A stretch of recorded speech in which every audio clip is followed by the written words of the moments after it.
Welcome back to another episode of God Built This Podcast. I'm your host, Maxine, and we're on episode 247. Let's talk about Kim Kardashian complaining about being a mother. So recently she did an interview and she was very transparent and forthcoming about the trials and tribulations of being a mother. And in this interview, she talks about being a single mother and how she basically doesn't have enough support or any support, which I find that to be strange because she's rich and she has a whole team of people around her, right? She says here, the headline reads, Kim Kardashian gets backlash for acting like she's middle class after she complained about being a single mom. Quote, nannies are raising her kids. Well, those are some people's reactions to this interview and what she's been saying. But let's get into what exactly she said herself. So she said herself that she had to, well, there's been times when she has cried herself to sleep, quote, due to stress. And she says that it's really effing hard being a parent. She is 42 years old, as you guys may not know exactly her age, but she is 42. And she just vocalized her challenge of being a single mother. Now, what I find to be interesting is, I think her whole, and look, I do want to give her some space to feel her feelings, of course. Like, I don't want to take that away from her, but I just think if you just look at it from a perspective of, you have the privilege of having an excessive amount of support. You have the resources to fund that support. And this idea of doing it all on her own, I think the way that she talked about it was very much like she is struggling and it's hard to make ends meet. And she is just trying every day to put one foot before the other, And so I just find that to be a little dramatic. Now, all in all, though, let's put into perspective. So according to someone's response to this interview, this person says that Kim has 4 nannies, 1 assigned to each kid. Motherhood is not hard. Nannies are raising her kids. She needs to stop trying to act like she's middle class. And someone also said here that she has nannies, lots of support in comparison to average women, and yet she still complains. So she's a single mother of 4. As we know, her and Kanye West are finally divorced. Kanye is, now he goes by Ye. I want to respect that. Ye is now married to a new woman. I don't know how the custody is between them for their 4 children. Like, do they have an understanding of every other weekend or sometimes throughout the week? What does that look like? Not sure. Because for her to feel like it's all on her back and that it's just a lot of work, I just find to be interesting. I think 2 things could be true, right? She is lacking the self-awareness of how privileged she is, and she is still having a hard time. Like, I think, being a mother, regardless of how rich or how not rich you are, has its struggles. And it seems like she's a mother, despite the 4 nannies that she has per child, it seems like she's the type of mother that is hands-on as much as she can. And it seems like she does love her children. Like, I don't want to take that away from her. I think she does love her kids, and she is, she's an active parent. And so in those active moments, she is really feeling the struggle of parenting children, all 4 of them. She says here, quote, hold on. Oh, that's someone else's. I'm trying to find what the fuck she's saying. This article is not Ugh, this is annoying. Hold on. Let me see if I can find a better article, because this article is giving me what other people are saying, rather than her own quote. Single mother. Okay, so she has a rich baby. Okay, yeah, so she cries herself to sleep. She is struggling, and she often plays mediator between her kids. Um, she says that parenting is the thing that has taught me the most about myself. And look, she's like, okay, there are nights I cry myself to sleep, like what just happened, with all the moods and the personalities, and sometimes they're fighting, and there's no one there. So when she says this, though, it's like, how is no one there? If you have 4 nannies, let's assume that the nannies are not living in the home. So maybe that's what she means. And I'm sure her family members, like her sisters, her mom, are not always with her, as we may assume, because they have this reality show together. Maybe they're not always together physically. Maybe they're just together for the sake of filming. So according to her, whenever she is alone with her 4 children, she says here, quote, with all the moods and the personalities, and sometimes they're fighting, and there's no one there. Like, it's up to me to play good cop and bad cop. What else did she say here? She says, that's the only way I could describe it. She says she's working hard on being a little bit firmer with her children. It is the most rewarding job in the entire world. There's nothing that can prepare you. I don't know how long you wait. I don't care what you're waiting for. You are never prepared, but you will figure it out, and it will make you so proud of yourself that you figured it out and that you got through the day. She says, despite the bad nights, where she says she takes it hour by hour to see if we are going to survive. It's a little melodramatic, but she says here, the thing that has taught me the most about myself. She says, if a tantrum comes in, oh my God, your life is completely upside down, but it teaches you so much more about yourself than I think any parent could have ever anticipated, to see if we are going to survive. Look, I do want to give her some space to feel overwhelmed. I think parenting is not easy. Being an auntie, when my nieces and nephews were younger, it wasn't the easiest to be the quote unquote babysitter whenever the parent wasn't around. But it was a blessing, because it's like, okay, I could give the child away now that the parent has come. I don't have to deal with that.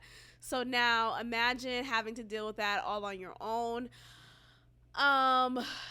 Granted, with Kim though, look, maybe there are times when she is all alone and she is just with them. I don't know how often those times are, especially in comparison to real women who work everyday jobs, who work regular jobs, who aren't on TV. This is kind of slapping their face.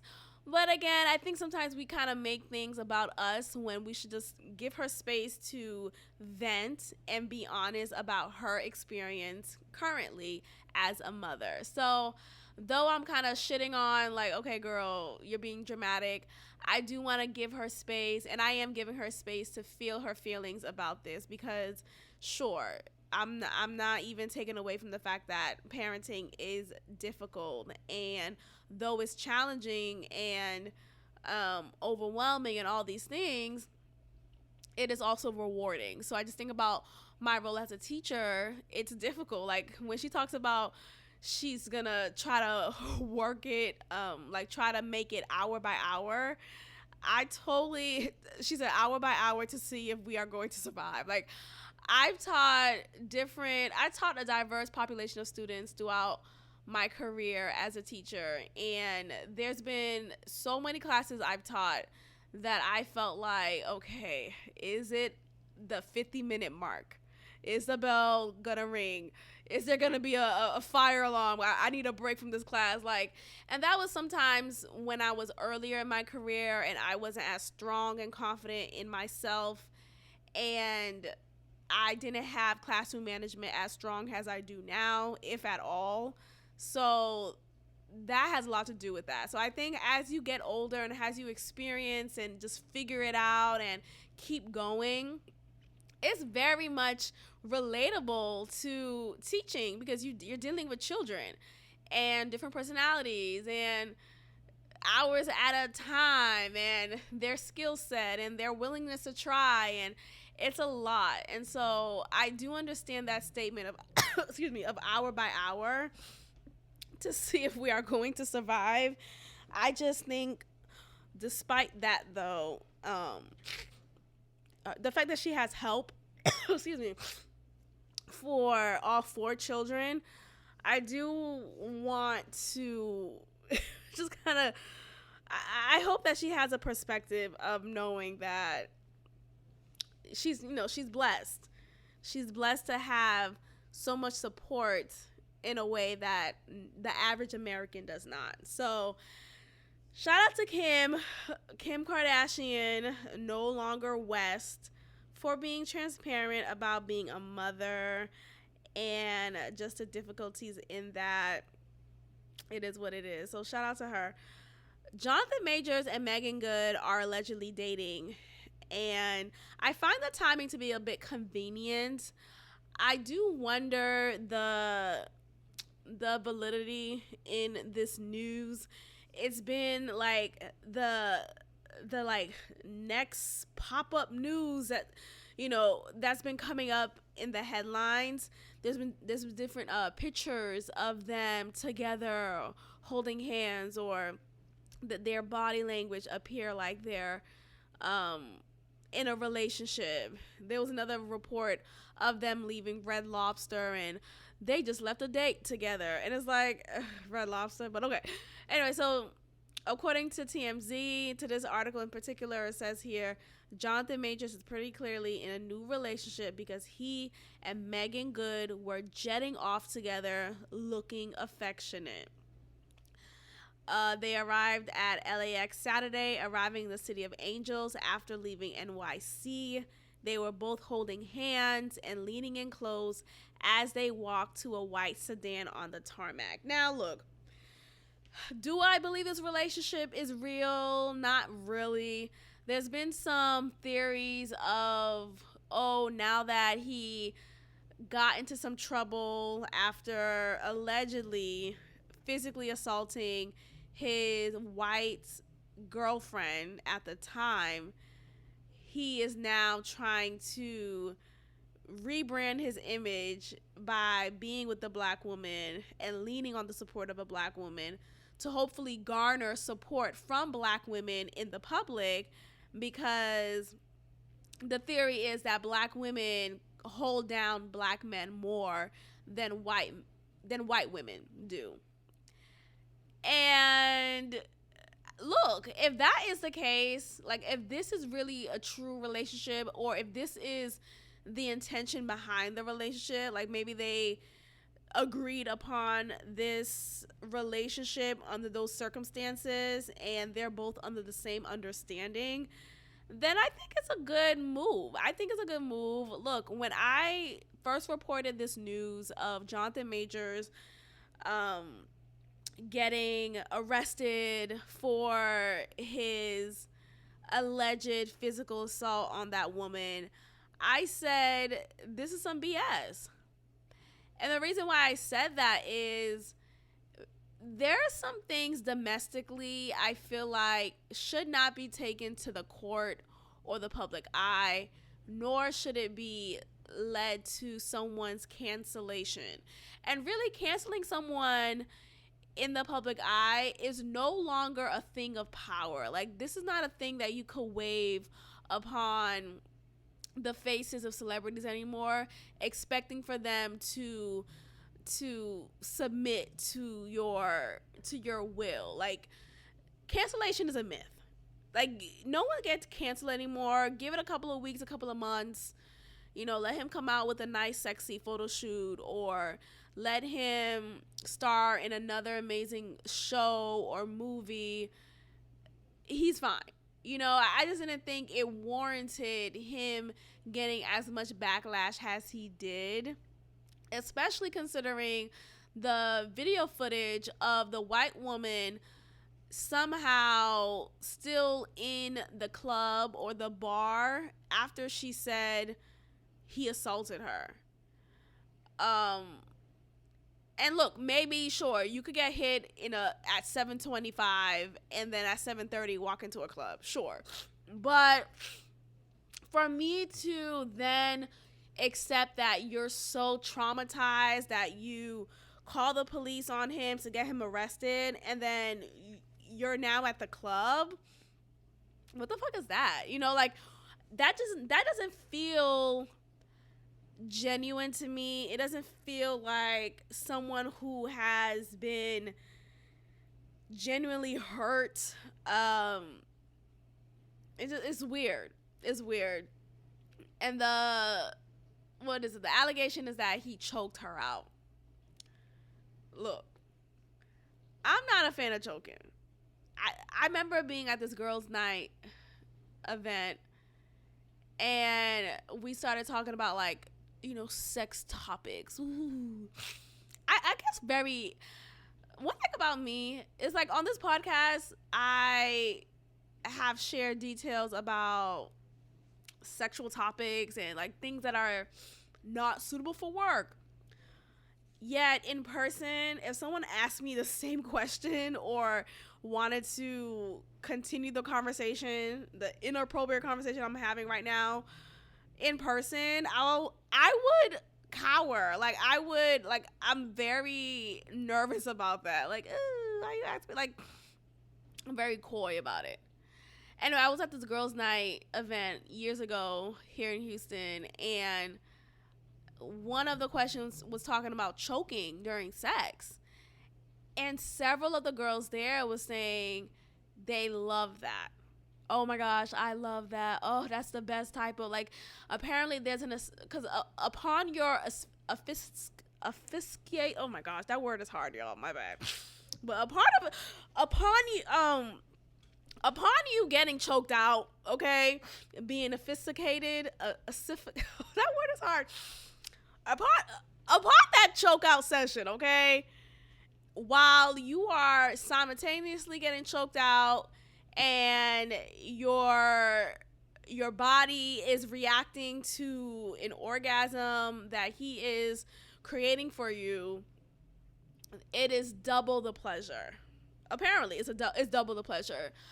I don't want to feel that pleasure. I think I'm good. I think some things don't need to be played with, because when you're in the throes of passionate escapades that are sexual, you are not fully in your body, or you're not fully in the right state of mind. And so he could be seemingly gentle in his choke around your neck, right? He could be seemingly gentle with his hands choking you out. But for you, you're so invested in the moment that you're not realizing, hold on, I have blurry vision right now. I can't see. My breathing is short and in between puffs or whatever. I'm dying. And maybe I'm just being super dramatic, and that doesn't really happen during sex, and that's 1% chance, and maybe, I don't know, I've never been through it. I just don't find any interest in going there. But yeah, apparently there's some joy in it. Anyway, I bring that up because the report was that he allegedly choked her out while they were arguing about something. And I just find it to be funny. Look, it's not funny. Domestic violence is not funny. Okay, I get it. That's not what I'm saying. But what I'm saying is it's funny how context can make things acceptable, and it can make things totally abusive. Oh, it's acceptable. Let's say that he does choke her while they're having sex. it's acceptable for him to do that while they're naked and totally vulnerable with each other in the throes of pleasure, but it's totally unacceptable and abusive. He should be locked up. He should be under the jail if he choked her outside by the 7-Eleven. Like, okay. You know, context matters. I just find that to be just very hilarious. It's a very fun note to recognize. But yeah, and I think also, like, if you feel so comfortable to choke me out in public, that confirms that they probably do some choking in the privacy of their home, you know, in their bed together. I think, you know, like, how do you go from choking me in public to never choking me in the bed? You know, so I think maybe there's something to that. Now, look, I'm not saying she deserved it, and, you know, I'm not saying all of that. I just find the whole situation to be dramatic and unwarranted for him to now be shot down from any opportunity. Like, he has been regarded as this next best thing in the industry and well respected in his craft, and he was becoming more prevalent day by day, and we were seeing him more, and it was just a great ascension that we were witnessing. And for this to happen, I just find it to be very strange, very dramatic. For her to be a white woman makes it even worse, because white women, you know, Emmett Till, all that, makes it even more suspicious in my opinion. And had it been a black woman, I'm not saying a black woman wouldn't have called the cops, but I just feel like some things wouldn't have gone to the point where the cops needed to be called. So yeah, to the point when the cops needed to be called. So that is what I'm saying. A black woman generally would have been like, look, we had a moment. Because apparently he called the cops himself. He called the cops himself to have the cop restrain her and prevent her from attacking him, because she was starting to attack him and he didn't want that to continue. She got upset and dramatic over something that she saw over his phone. Doesn't this sound familiar, Chris Brown and Rihanna? And she was acting belligerent, very belligerent. So he thought it was the wise choice to call the police. And as a black man, unfortunately, it's never the wise choice to call the police. If you are the one being victimized by a woman, it's never a wise choice to call the police as a black man. It's just not. Unfortunately, the black man will always appear as the aggressor. And this, I don't know her frame, this white woman, I don't know her frame. I don't know how she looks, actually. No picture has been revealed of her. I just know that historically, Jonathan Majors has been with white women, and that it has been reported that she is a white woman, this woman in particular. So let's say that her frame is petite and blonde and innocent and naive, like, then her saying to the cops, even though the cops were called for her to be restrained, and he called the cops on her saying, well, he choked me and I'm afraid for my life, the cop would immediately turn around and be like, Jonathan Majors, hands behind your head. Or, you know, like, it would have been immediate, wait, nigga, I called y'all though. You know, so the cops will quickly switch up on you. And unfortunately, that has been a thing that has happened for many years in America. So black men beware. Stop hanging out with these white women. Like, child, who knows? But God bless. I really enjoyed watching Jonathan Majors and his ascension in the industry. I hope that he can find his way back and continue to receive the praise that he deserves. He's an extraordinary actor. Like, he is top notch. So this little indiscretion should not take away from his talents, nor should it take away from his opportunities to continue to ascend. So I'm wishing him well, and if he and Megan Good are truly together, or if they're not truly together, they're just putting on a show for the purpose of him being gradually accepted back into Hollywood. I'm for it. I'm for it. I just don't think Megan Good is. I don't know. Megan Good. Excuse me. She doesn't really seem like someone who has her head on straight when it comes to relationships. You know, she just got out of her marriage with Devon Franklin, who she was married to for several years, and they had this run of being this Christian couple who waited until marriage to have sex, and I think they only kissed twice, if that, during their courtship, and then they kiss. No, I don't think they kissed at all during their courtship. I read their book when they talked about the only book that they had together, and they talk about their whole experience and process of courting each other and getting married. So it was pretty jarring to see that they ended up divorcing and that all that was BS, you know? And I say that because this idea of guaranteeing something, right? An outcome, right? Like, oh, if we wait until we get married, you know, God will be at the center of our marriage and we will have a long lasting, infinite time of being together.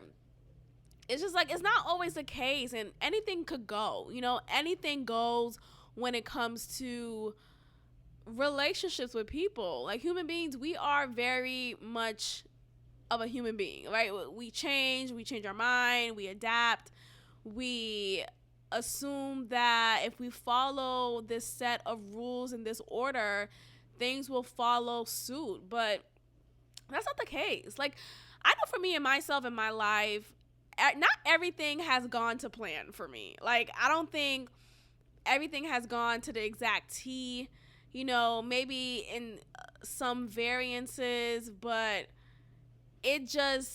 life just happens, and you just take things day by day, and you find yourself in situations where you probably never thought you would be in, but you're in it, and it's like, you know what, I'm happy, and I'm content, I'm pleased with where I am, and I'm open to, you know, what life has in store. And I just find that when we try to regulate every little thing, we miss the beauties of life.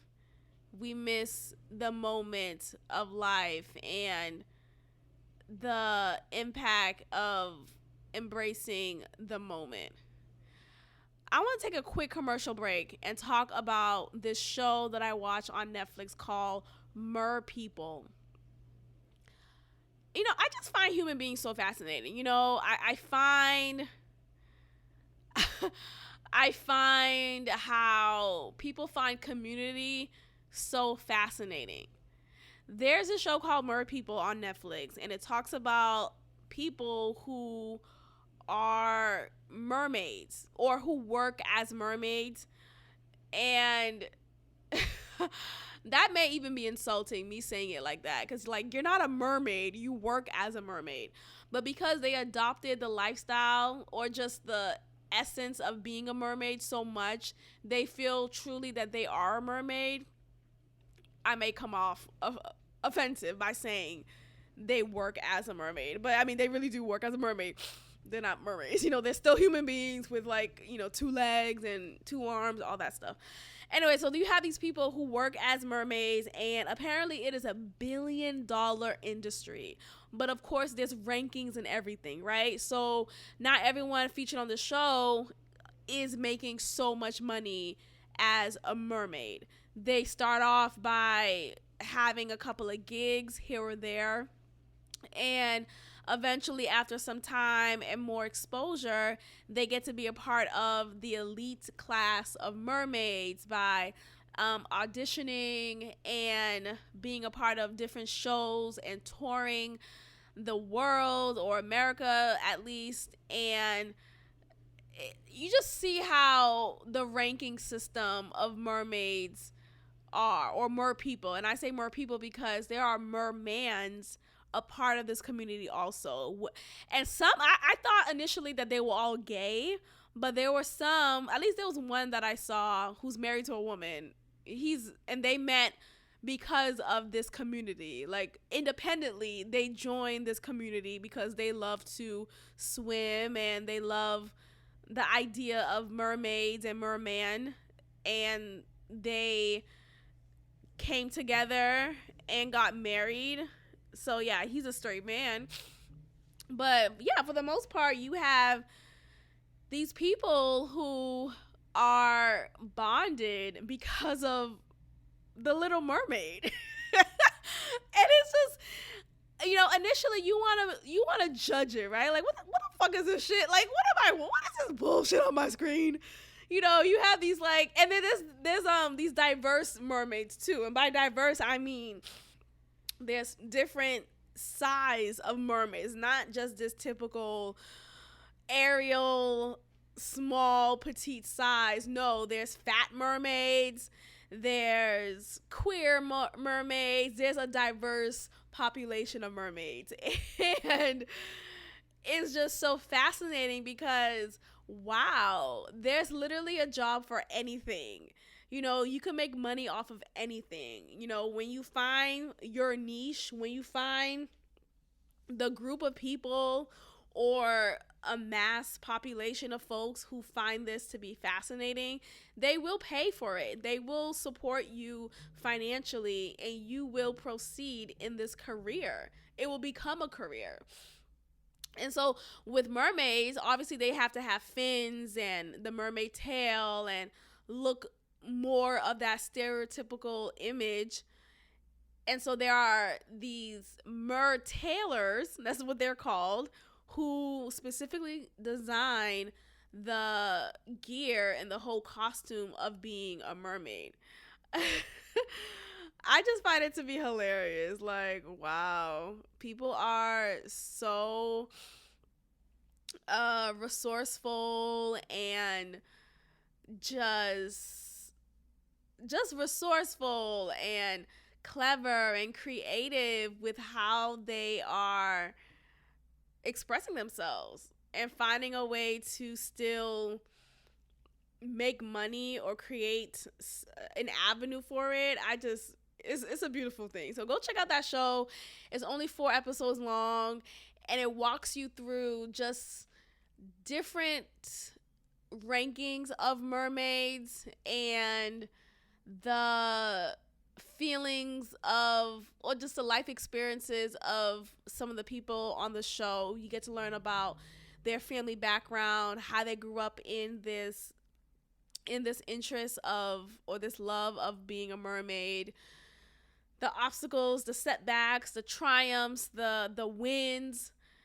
It's a really beautiful. At first I was like, what the fuck, but put your judgment aside and just be open to this. Be open that humanity is very complex and people are, we're weird. We have our kinks, we have our quirks, and we have our interests, and we figure out ways to continue to live them out. And to see this documentary of people being mermaids, it's a beautiful thing to watch. Like, it really is beautiful. So shout out to them. Again, it's called Mer People on Netflix. And that's the end of the commercial break. Ding. Okay, so Gabrielle Union is splitting bills with, or they're in a relationship, they're in a marriage, and the agreement is that both of them split bills with each other.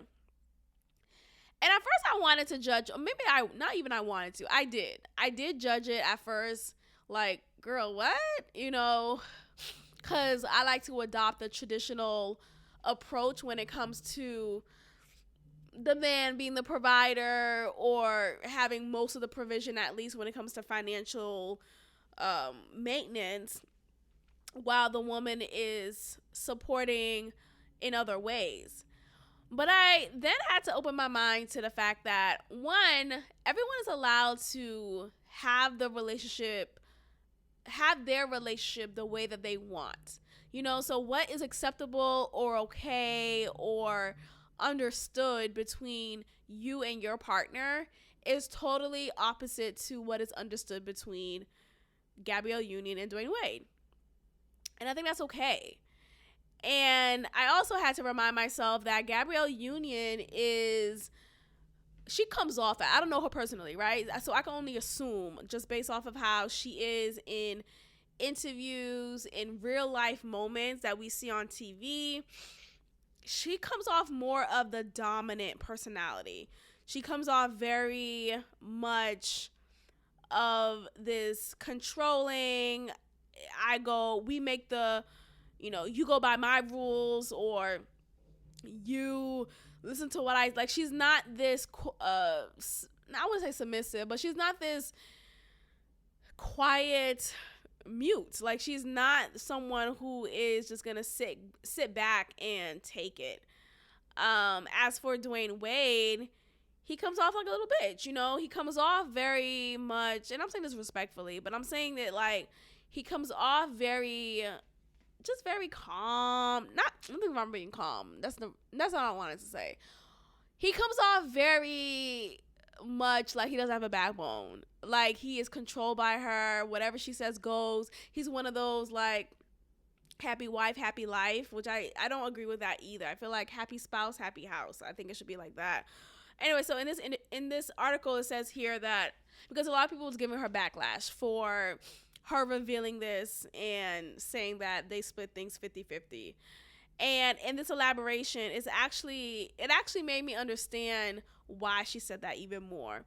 So let's get into it. So she says here, quote, "Every household is different, and doing what's best for you and yours is the key. And what some don't understand is that I'm 100% responsible for 3 other households, and Dwayne," or she says D, "has even more. The majority of those households are elderly people and minors. We both come from families that step up to help care for children or elderly relatives. So being able to be with someone who meets me halfway and lightens my load gives me peace and support. He's offered to cover me, trust, but that's not my ministry, nor brings me peace. All that to say, I love how we recognize that there's billions of ways to exist, and you just gotta find what's right for you that brings you peace. I found mine." And I think that was well said, well articulated, just beautiful. I really love the last line. I want to say it again, so here it goes. All that to say, I love how we recognize that there's billions of ways to exist. There's billions of ways, y'all. You could be a mermaid. You could be, a van lifer. You could do anything that you want in this world. Like, the different ideas that we have to exist in this space is really up to you, how you want to live your life, how you want to be present in your relationship with other people, with your friendships, with your romantic relationship. You get to decide how you want that to be. And for them to decide, this is how we want it to be in ours, and this is what brings us peace. Let it be. Like, let it be. Look, I don't always agree with what she says historically. I think she does come off like their mouthpiece, while Dwayne doesn't really have much of an opinion. I don't like men who don't have opinions, or who just always, yes dear, yes dear. It's just like, shut your bitch ass. Like, come on, buck up. But again, I understand why they would split 50-50. I respect that they care for their families. Like, it takes some strength to support not just yourselves and your own family that you created, but the family that you come from, right? Elderly people, minors, what they have going on, making sure everything is correct and in order as best as they can. this is a great way to do it. And going 50-50 does help split the load and lessens the demand or stress that they may feel if one person did 75% of the financial upkeep, so I think it's beautiful. Shout out to them. This is the only time I actually agree with Gabrielle Union, and I think it's pretty cool. And again, I really love that last quote. There's billions of ways to exist, and you just gotta find what's right for you that brings you peace. So shout out to them. Target sells tuck-friendly women's swimwear. Now, I mean, at this point, what are we doing? Let's talk about it. So, Target takes emergency action to avoid a Bud Light situation. And for those who may not be familiar, Dylan Mulvaney, I think that's his last name, I'm saying his, is this, he's that guy who is dressed as a woman or girl, actually. And he goes around saying, day 29 of being a girl, I learned how to use a tampon. And it's like, nigga, how? You're a man. How is this possible? So Bud Light hired him to be their spokesperson or just be in their commercials. It was just such a stupid ass move. And at this point, I'm feeling like this was intentional. I feel like with these companies, they thrive off of outrage and exposure, though it is a hit to their finances, because apparently with Bud Light, their stock went down because of the Dylan Mulvaney situation.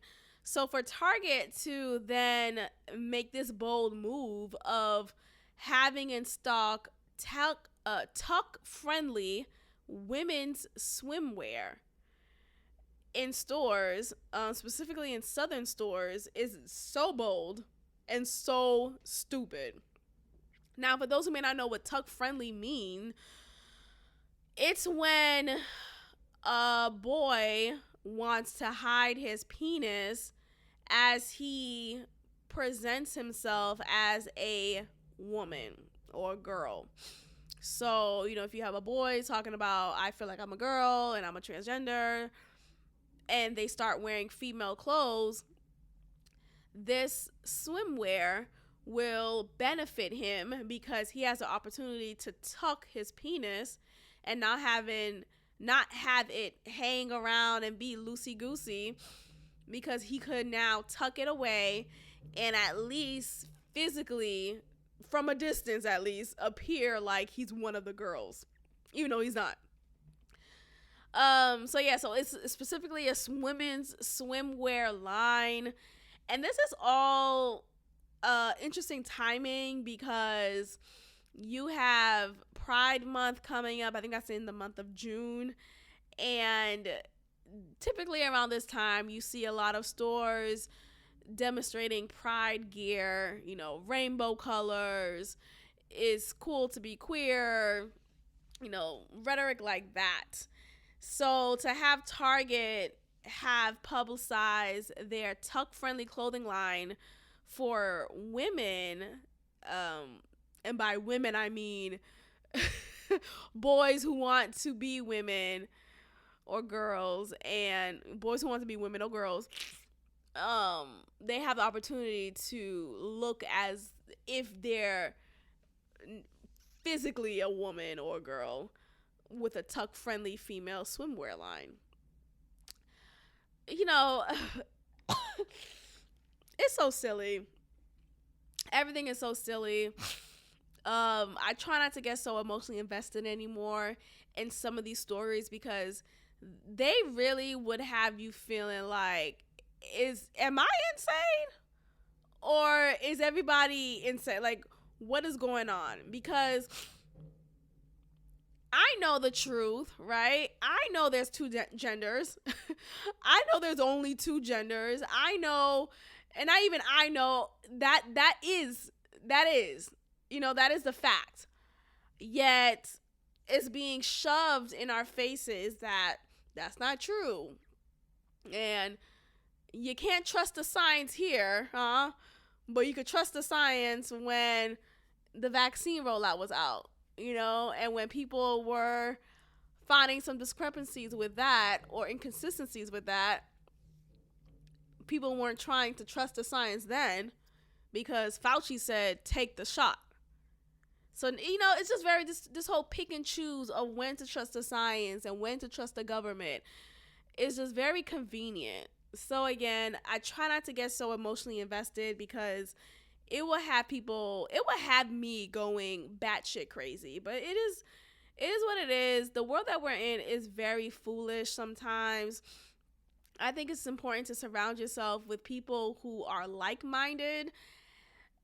And I do think there's some benefit in being around folks who are diverse in thought, but for your peace of mind, definitely have some folks around you, at least one person around you who thinks similar to you, who have similar values to you, and that could help make you feel like you're not alone. Because other than that, the world that we're in will really have you feeling like, yo, what the is going on? Speaking of LGBTQ, Janelle Monae is so performative, and I'm sick of it. So her new rollout is being naked, showing her boobs, like her bare boobs, not like, not like she's wearing something like skimpy and you can see the creases of her breasts. No, showing her bare boobs out in public during a performance of hers. And she's quote to say that she feels liberated now, and she's on magazine covers with her breasts out. The nipples are covered, of course, and her facial expression is quite strange, I would say, because her eyes they seem lost, like she's looking afar, and her pupils are not in alignment with each other. Like one eye is looking over there to the right while the other eye is looking to the left. It just looks like she's not in her body. Some theories out here are saying that there's videos of her saying that she's been cloned, or she talks about cloning in some ways and how she's experienced cloning. So there's a theory that she's a clone right now. Who knows? But the point is, it's strange. It's alarming that she is very much of a nudist now, and she's been come out since a couple of years ago, saying that she's gay or non-binary. One of them. Either, what's so funny? I'm non-binary, and she exclusively dates women now. So you're gay. Okay, but you're gay though, right? Okay, cool. Like, just say what it is. Like, stop making more, again, as human beings, we make things so complicated. But you're gay, you're lesbian. Just say that.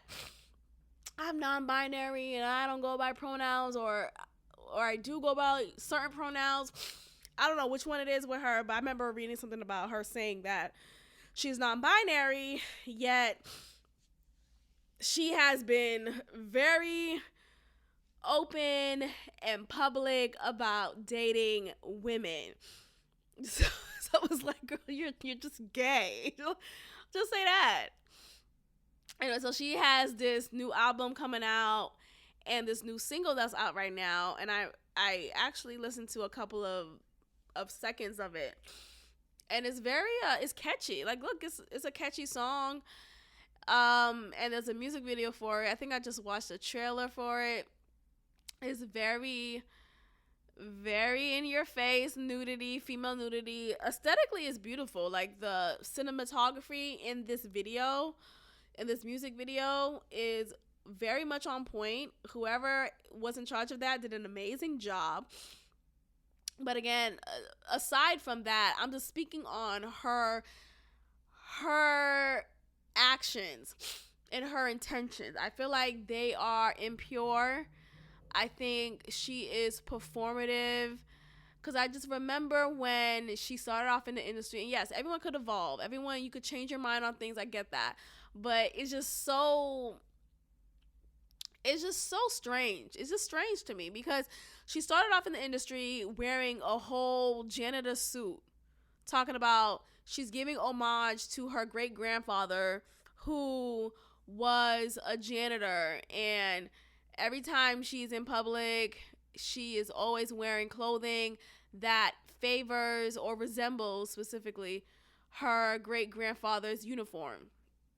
And it's like, girl, what? You sound so fucking dumb. Your great grandfather doesn't even know you. One. I'm paying homage to my great. He never saw you. So she's paying homage to him and wearing these weird ass suits, body fully covered up, and had the nerve to wear a top hat.